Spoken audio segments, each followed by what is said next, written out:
So I was watching one of the leading football analysts or content creators in Nigeria here yesterday, and he was saying something concerning Mateus Fernandez being in a relegated team for 2 seasons in a row.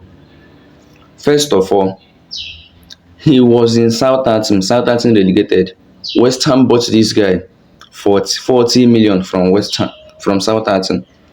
They bought him 40 million from a relegation team.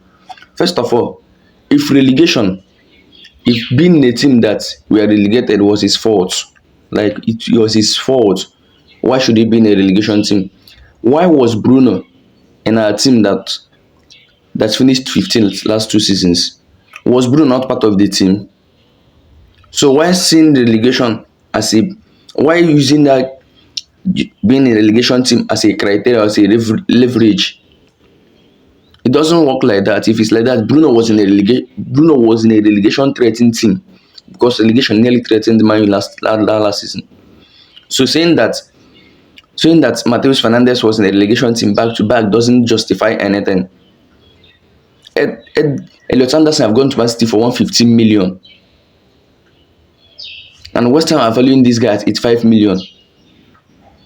So it's not his fault that he was in a relegation team. Don't make the player look bad.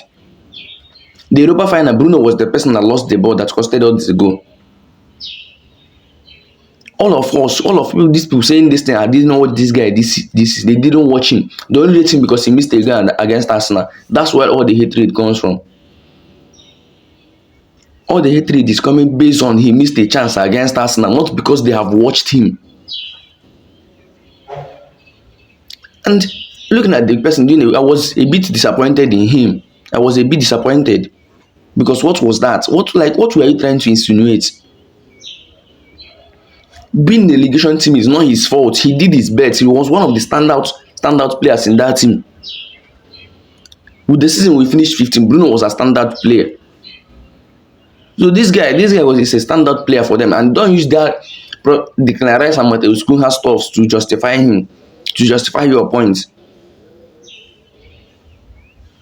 This West Ham has been relegation bound for the last 3 seasons. Just that they have been escaping it, and they came last season. You want to know that you do all this biased analysis. You want to know just know they do all this biased analysis. He's not worth up to 85 million. Yes, he's not worth up to that.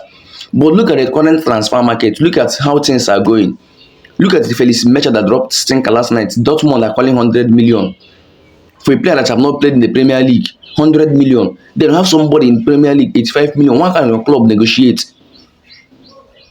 You want to know do all this biased analysis, I beg.